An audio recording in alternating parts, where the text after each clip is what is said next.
காலையிலிருந்து பல்வேறு செய்திகள். என்டிஏவுக்கு என்று 70 தொகுதிகளை ஒதுக்கிவிடுங்கள், நாங்கள் எங்கள் கூட்டணி கட்சிகளுக்கு பிரித்து கொடுத்து விடுகிறோம், எங்களுக்கு 40 தொகுதி பாஜகவுக்கு மட்டும் வேண்டும், இப்படி பல செய்திகள். ஆனால் அதற்கெல்லாம் வாய்ப்பு இல்லை. காரணம், இங்கு அதிமுக கூட்டணி தான். கட்சிகள் அதிமுகவோடு நேரடியாக ஒப்பந்தம் போட்டுக்கொள்ளும். அது ஒரு சீட்டாக இருந்தாலும் சரிதான், 20 சீட்டாக இருந்தாலும் சரிதான். அதான் நடைமுறை வழக்கம். அதிமுக கூட்டணியில் பாரதிய ஜனதா இருக்கிறது. தேசிய அளவிலே அதற்கு பெயர் என்டிஏ. தமிழ்நாட்டை பொறுத்தவரையில் அதிமுக கூட்டணி.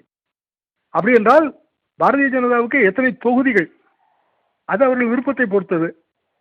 அவர்களை பொறுத்தவரையிலே பாரதிய ஜனதாவுக்கு 15% மேல் 2024 ஓட்டு விழுந்த எல்லா தொகுதிகளையும் கேட்கிறார்கள்.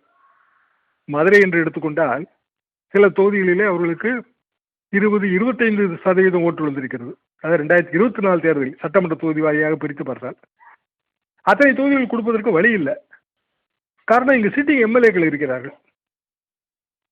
மொத்தம் 75 சட்டமன்ற தொகுதிகள் பாரதிய ஜனதா அதிமுக கூட்டணியை சேர்த்து பார்த்தால் அந்த சிட்டிங் எம்எல்ஏக்களுக்கு அதிமுக சீட்டு கொடுக்க வேண்டும். அதே தொகுதிகளை பாரதிய ஜனதா கேட்டால் கிடைக்காது. பொதுவாக கூட்டணி ஒப்பந்தம் ஏற்படும் போது நாம் விரும்பிய தொகுதிகள் என்றால் அது மிகவும் குறைவாக இருக்கும். கூட்டணிக்குள் ஏதாவது ஒரு கணக்கு போட்டு ஒதுக்கப்படுகிற தொகுதிகள் என்றால் அதிகமாக இருக்கும். பாரதிய ஜனதா விரும்புகிற தொகுதிகள் என்றால் 15-20 தான். பாரதிய ஜனதாவுக்கு ஒதுக்கப்படுகிற தொகுதிகள் என்றால் 25 வரைக்கும் வரலாம், 30 வரைக்கும் கூட வரலாம்.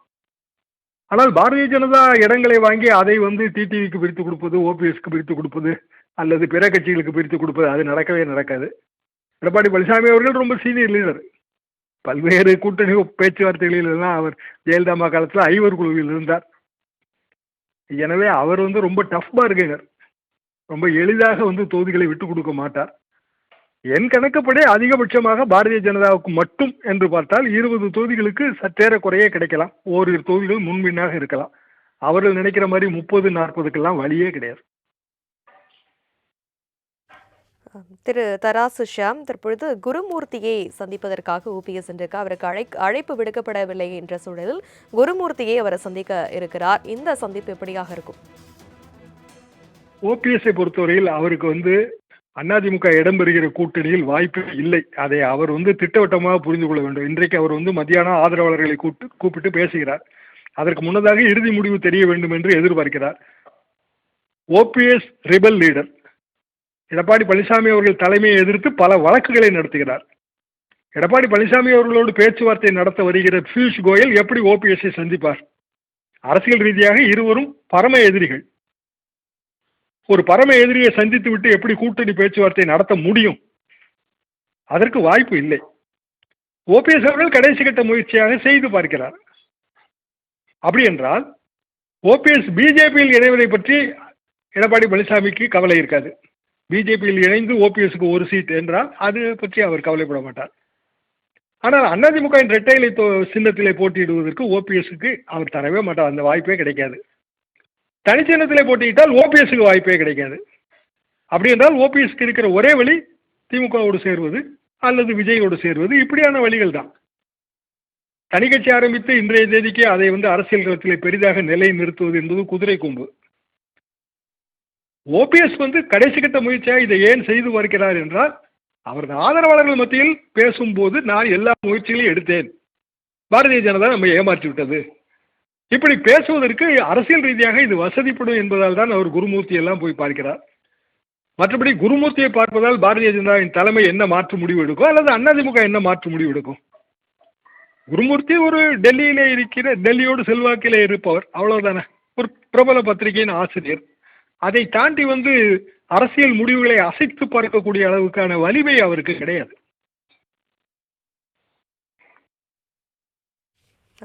திரு தராசு ஷியாம், 2026 சும்மா இருக்க மாட்ட அரசியல களம் காண்கிற என்ன வி.கே. சசிகலா தெரிவதற்கு அவருடைய தாக்கம் எப்படியாக இருக்கும்?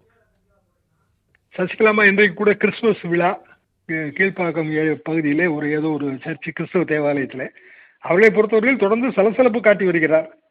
ஆனால் அவர்கள் கட்சி இல்லை, அமைப்பு இல்லை. அதிமுகவை ஒருங்கிணைக்கிறேன் என்று தனி மனிதராக தனி நபராகத்தான் அவர் கூறுகிறார். ஜெயலலிதா அவர்களின் அணுக்கமானவர் என்ற முறையிலே அவர் கூறுகிறார்.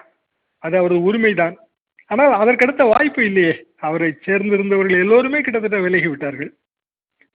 அடுத்த வாய்ப்பு என்பதை எப்போதுமே அரசியல் ரீதியாக எப்படி ஏற்படும் என்றால், தனியான ஒரு அமைப்பு, அந்த அமைப்பின் சார்பாக பல கூட்டங்கள், மாவட்ட சுற்றுப்பயணங்கள், அமைப்பை வலிமைப்படுத்துதல், நமது அமைப்பை சேர்க்காவிட்டால் இவ்வளவு தொகுதிகளில் பாதிப்பு ஏற்படும் என்று உணர்த்துதல். இப்போ டிடி அவர்கள் தொடர்ந்து செய்வது அதுதான். பிரேமலதா அவர்கள் கிட்டத்தட்ட எல்லா மாவட்டங்களுக்கும் அவர் சுற்றுப்பயணம் போகிறார். தேமுதிகவுக்கு விஜயகாந்துக்கு பிறகு செல்வாக்கு சரிவு என்பது தெரியும். ஆனால் பிரேமலதா அவர்களின் உழைப்பு காரணமாக அந்த சரிவு அரசியல் ரீதியாக பாதிக்காது. இன்றைக்கு தேமுதிகவை சேர்த்துக் கொள்ள வேண்டும் என்று பல கட்சிகள் நினைக்கின்றன, திமுக உட்பட. என்ன காரணம்? தொடர்ந்து களத்தில் இருப்பதுதான் காரணம். சசிகலாமா அப்படியான முயற்சிகள் எதுவும் செய்யவில்லை. 2021 அரசியல் பிழை. அவர் அரசியலை விட்டே ஒதுங்கினார். சட்டமன்ற தேர்தலில் எந்த விதமான முயற்சியும் எடுக்கவில்லை. எனவே அவருக்கான பெரிய வாய்ப்பு என்பது அதிமுகவை ஒருங்கிணைப்பதில் அது வெற்றியான வாய்ப்பாக இருக்கும் என்று நான் கருதவில்லை. கருத்துக்களை பகிர்ந்தமைக்கு நன்றி திரு தராசு ஷா.